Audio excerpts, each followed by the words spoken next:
प्रसाद जी ने जो घोषणा किया उसके लिए ढेर सारी बधाइयां, ढेर सारी शुभकामनाएं। फिर एक बार जोरदार तालियों से स्वागत विनोद प्रसाद जी के नाम पे, जिन्होंने हमें सम्मान के रूप में घोषणा किया और जिनके लिए हम बेताब से इंतजार कर रहे थे। मध्य प्रदेश से चलकर आ रहे हैं, हम जैसे ओबीसी परिवार के सदस्य हैं और ओबीसी परिवार के ऐसे गुणमान रहे हमें शहीद रामफल मंडल जी का आज 100 दिवस में चीफ गेस्ट मुख्य अतिथि के रूप में ऐसे मामा जो है हमारे मध्य प्रदेश से आकर बिहार की धरती में हम जैसे भावनाओं को आशीर्वाद देने के लिए आए हैं और अगर शहीद रामफल मंडल जी के सम्मान में ढेर सारी शुभकामनाओं के लिए हम आगे करते हैं और अपनी बात पे रखें। शिवराज जी चौहान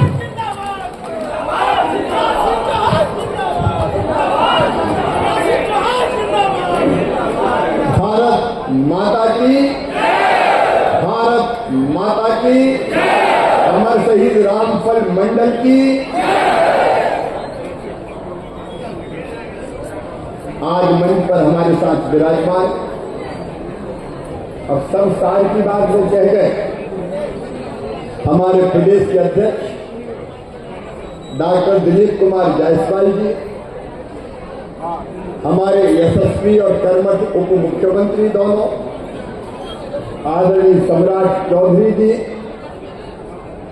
आदरणीय विजय कुमार सिन्हा जी, हमारे वरिष्ठ और आदरणीय नेता पूर्व मंत्री मेरे मित्र आदरणीय रविशंकर प्रसाद जी, बिहार के यशस्वी कृषि मंत्री भाई श्री मंगल पांडे जी, आदरणीय डॉक्टर प्रेम कुमार जी, आदरणीय श्री केदार प्रसाद गुप्ता जी, आदरणीय श्री सुरेंद्र मेहता जी, आदरणीय हरी सहनी जी, हमारे यशस्वी सांसद आदरणीय शंभू शरण पटेल जी, हमारे मेयर यहाँ के बहन सीता जी, हमारे ओबीसी ललन मंडल जी, ओबीसी मोर्चे के हमारे यशस्वी अध्यक्ष और बड़ा तेजस्वी भी है भाई बलराम मंडल जी, सभी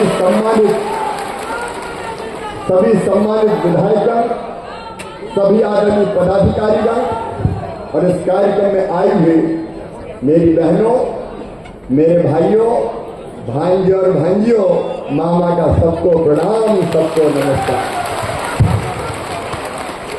सबसे पहले मैं अमर शहीद रामफल मंडल जी के चरणों में दोनों हाथ जोड़कर और शीश झुकाकर प्रणाम करता हूं। मैं अमर शहीदों का चारण उनके यश गाया करता हूं, जो कर्ज राष्ट्र ने खाया है मैं उसे चुकाया करता हूं।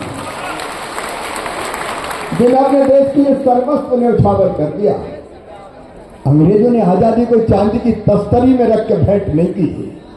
हजारों क्रांतिकारी साथी हंसते हंसते फांसी के फंदों पर झूल गए थे और जब वे फांसी के फंदे चूमने जाते थे तो डर से उनके पैर नहीं कांपा करते थे, उनका कलेजा नहीं हिला करता था, उनके एक हाथ में गीता होती थी, उनके मुंह से भारत माता की जय के उद्घोष निकलते थे और उनके हृदय में दृढ़ संकल्प होता था। वो भगवान से प्रार्थना करते थे कि हे भगवान, मरने के बाद हम फिर से जन्म लें, इसी भारत भूमि पे जन्म लें और तब तक पैदा होते रहे और मरते रहें जब तक ये देश स्वतंत्र ना हो जाए, भारत माता आजाद ना हो जाए। और ऐसे ही शहीद थे अमर शहीद रामफल मंडल जी। हमारे गौरव, हमारे गर्व, भारत माता के सच्चे सपूत अन्याय होते हुए देख नहीं सके और जिन अंग्रेजों के लोगों ने, चाहे पुलिस के अधिकारी और दूसरे लोगों, उन्होंने जब अमानसिक अत्याचार और अन्याय किए तो खून खौल गया रामफल मंडल का और उन्होंने गंडासे से काट के उनको फेंक दिया। चाहे कुछ भी हो जाए, अपने लोगों का अपमान सहन नहीं करूंगा। और जब मुकदमा चला तो वकीलों ने कहा, आप तो कह दो, झूठ बोल दो, हजारों की भीड़ थी, कौन ने मार दिया मुझे पता नहीं। रविशंकर जी वकील है, जानते हैं तर्क कैसे दिए जाते हैं।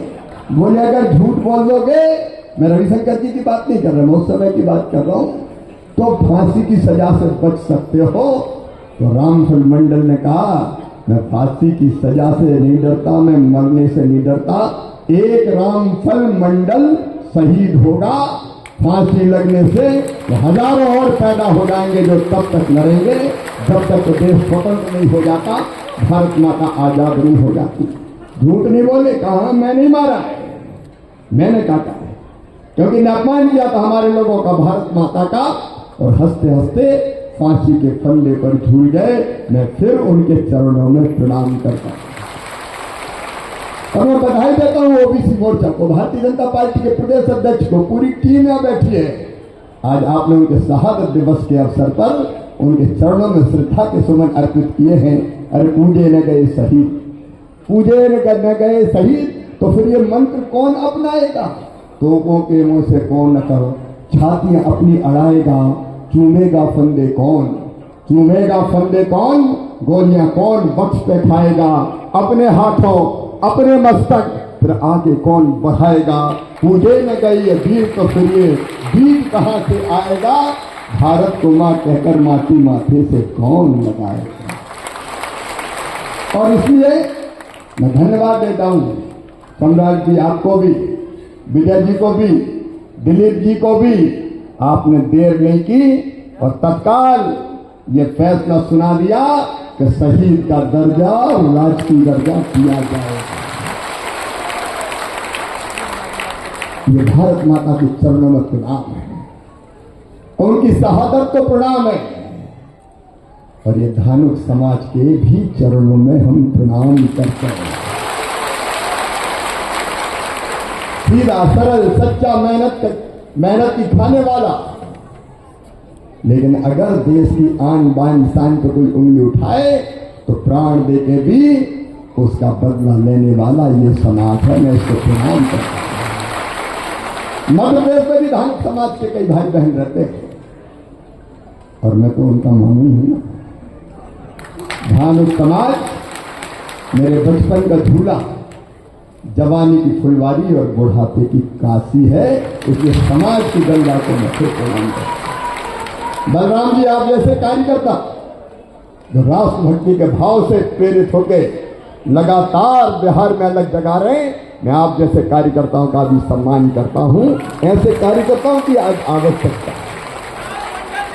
हमारा देश तेजी से आगे बढ़े, इसके लिए हमारे प्रधानमंत्री श्रीमान नरेंद्र मोदी जी दिन और रात परिश्रम कर रहे हैं। एक वैभवशाली भारत, एक गौरवशाली भारत, एक संपन्न भारत, एक समृद्ध भारत, एक शक्तिशाली भारत का निर्माण नरेंद्र मोदी जी के नेतृत्व में होगा। लगातार काम चल, अभी लाल किले की प्राचीर से हमारे प्रधानमंत्री ने आह्वान किया कि 2047 तक विकसित भारत, और विकसित भारत के निर्माण के लिए मैं 3 गुना ज्यादा ताकत से काम करूंगा, 3 गुना ज्यादा ताकत से, दिन और रात। केवल देश के बारे में सोचते हैं। ये बाकी पार्टियां बात करती हैं, हमारे विरोधी दल, पिछड़े वर्ग का सम्मान कौन ने किया? मेरे प्रिय बहनों और भाइयों, पिछड़े वर्ग को अगर सम्मान दिया तो भारतीय जनता पार्टी ने सम्मान दिया। नरेंद्र मोदी जी थे जिन्होंने पिछड़े वर्ग को संवैधानिक आयोग का, पिछड़े वर्ग आयोग को संवैधानिक आयोग का दर्जा दिया। हमारे जैसे पिछड़े, अति पिछड़े जितने भी भाई बहन थे, आपको पता है नीट जैसे एग्जाम में भी 27% आरक्षण दिया तो नरेंद्र मोदी जी की सरकार ने दिया, भारतीय जनता पार्टी की सरकार ने। केंद्रीय विद्यालय हो, बाकी अन्य संस्थान हो, वहां पिछड़े बच्चे भी पढ़े, इसके लिए प्रावधान करने वाले थे तो नरेंद्र मोदी जी थे। बाकी लोग केवल बात करते गए।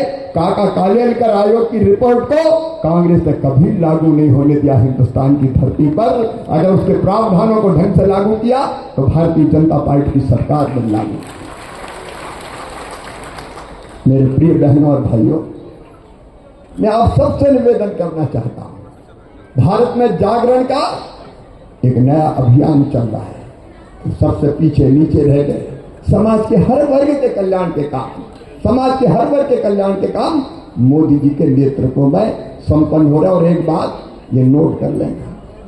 स्वामी विवेकानंद जी का नाम भी था नरेंद्र। और स्वामी विवेकानंद ने कभी ये कहा, सुदीर्घ रजनी समाप्ति जान पड़ती है, महानिशा का अंत निकट है।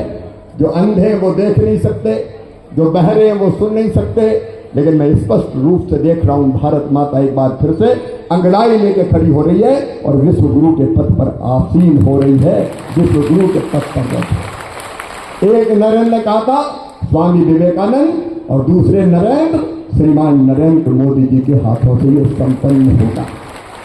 और ये करने में संपूर्ण देश के साथ पिछड़े वर्ग का भी अतुलनीय योगदान रहेगा।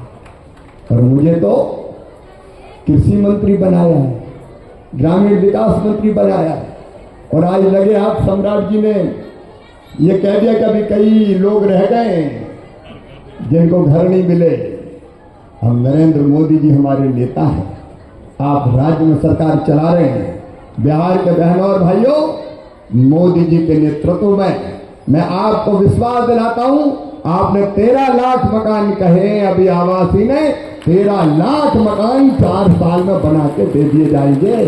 प्रधानमंत्री आवास योजना के अंतर्गत गरीब को ढंग से घर मिल जाए। मेरी बहनें बड़ी संख्या में आई है। मेरी बहनों, अभी कार्यक्रम में परसों प्रधानमंत्री जी का महाराष्ट्र के जलगांव में, बहनों को गरीब नहीं रहने देना है, आंखों में आंसू नहीं रहने देना है, मजबूर नहीं रहने देना है। बहनें आगे बढ़ेगी तभी देश आगे बढ़ेगा। और इसलिए मेरी बहनों, लखपति दीदी बनाना है, गरीब नहीं रहने देना है। लखपति दीदी का मतलब है 1 लाख रुपया सालाना आमदनी घर का कामकाज करते हुए हमारी बहन की हो जाए, इसकी व्यवस्था करनी है। और उस दिन 11 लाख लखपति दीदी को प्रमाण पत्र दिए जाएंगे। बिहार में भी विजय जी, सम्राट जी, दिलीप जी, मेरे मंत्री साथी बैठे।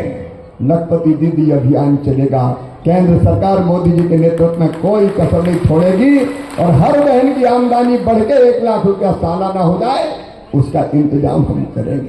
केवल भाषण से काम नहीं चलेगा, जिंदगी बदलनी पड़ेगी इन लोगों को। रोटी, कपड़ा, मकान, पढ़ाई, दवाई और रोजगार का इंतजाम करना पड़ेगा। और इसलिए खेती के माध्यम से भी मंगल पांडे बैठे, कृषि मंत्री हमारे, उन्होंने मखाने की बात मुझे कही। उन्होंने बताया कि मक्के का अच्छा बीज चाहिए, धान के बीज चाहिए, दलहन के बीज चाहिए। आप चिंता मत करना किसान भाइयों, बिहार के किसानों को भी मैं शीश झुका के प्रणाम करता हूं। ऐसे मेहनती किसान कोई दूसरे जिले में क्या मखाना पैदा करते हैं, पूरी दुनिया में धूम मची है। मखाने के एक्सपोर्ट की अलग से व्यवस्था की जाएगी और अच्छे बीज भी बिहार के किसानों को उपलब्ध कराने में भारत सरकार कोई कसर नहीं छोड़ेगी। आपकी जिंदगी बदलना, आपकी जिंदगी, गरीब की जिंदगी, किसान की जिंदगी, आम आदमी की जिंदगी, पिछड़ों की जिंदगी, उसके लिए दिन और रात काम करेंगे। आज मैं आप सबसे यही निवेदन करना चाहता हूं, चाहे खेती हो और चाहे ग्रामीण विकास हो, गांव में सड़कों का सवाल, आजीविका मिशन के माध्यम से आमदनी बढ़ाने का सवाल, किसानों की आमदनी बढ़े, इसलिए 6 सूत्रीय रणनीति हमारी। एक, उत्पादन बढ़ाना है। दूसरे, उत्पादन की लागत घटाना है। तीसरे, उत्पादन का ठीक दाम किसान को देना है ताकि घाटे की खेती ना करे, खेती फायदे का सौदा बन जाए, किसान की आमदनी दुगनी हो जाए। घाटे की खेती से पेट नहीं भर सकती। और खेती ही है जो आज भी 50% से ज्यादा लोगों को रोजगार दे रही है। और कृषि मंत्री के रूप में दिन और रात मेरी चिंता ये रहती है कि और अच्छा कर, और बेहतर कर। मोदी जी के नेतृत्व में हम कोई कसर नहीं छोड़ेंगे किसान का। कृषि का विविधीकरण करना है, केवल परंपरागत फसलें नहीं, फलों की खेती, फूलों की खेती, सब्जियों की खेती, औषधि खेती, कृषि वानिकी, सब क्षेत्रों में काम करना है। और प्राकृतिक आपदा आ जाए तो नुकसान की भरपाई की तो किसान टूट जाता है। एक एक काम पूरी मेहनत और ईमानदारी के साथ करेंगे। लेकिन आज तो हम अमर शहीद रामफल जी के चरणों में श्रद्धा के सुमन अर्पित करने आए हैं, जिन्होंने देश के लिए सर्वस्व न्योछावर कर दिया। अरे अपने लिए तो सब जीते हैं, कीट पतंगे भी जीते हैं, पशु पक्षी भी जीते हैं, अपने लिए जिए तो क्या जिए, तू जिए दिल जमाने के लिए, देश के लिए, समाज के लिए, जनता के लिए।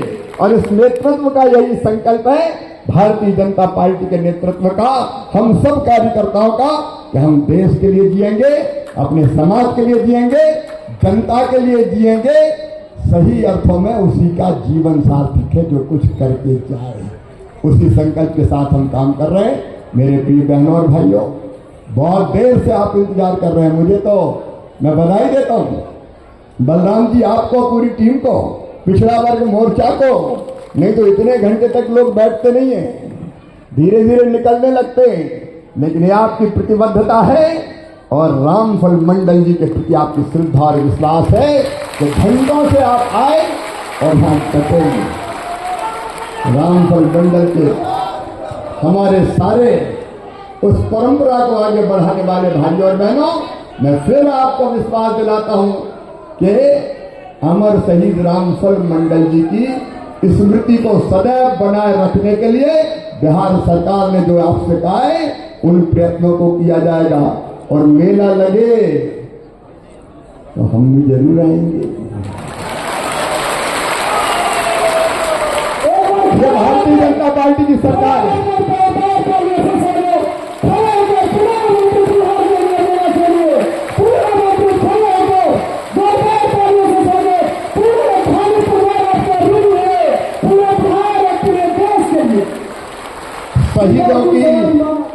शहीदों की चिताओं पर लगेंगे हर वर्ष मेले, वतन पर मरने वालों का यही बाकी निशा होगा। मेरे साथ बोलिए, भारत माता की, भारत माता की, अमर शहीद रामफल मंडल की, भानुक समाज की, कार्यक्रम में आए हुए भाइयों और बहनों की और मेरे भांजे और भांजियों की बहुत बहुत धन्यवाद, प्रणाम, नमस्कार।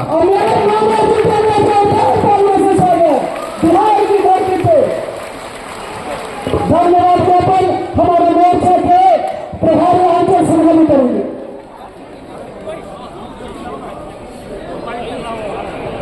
रामफल मंडल जी के शहादत दिवस में आज की श्रद्धांजलि सभा में आप लोग का जो योगदान रहा वो बहुत ही सराहनीय है। मैं सबसे पहले इस सभा में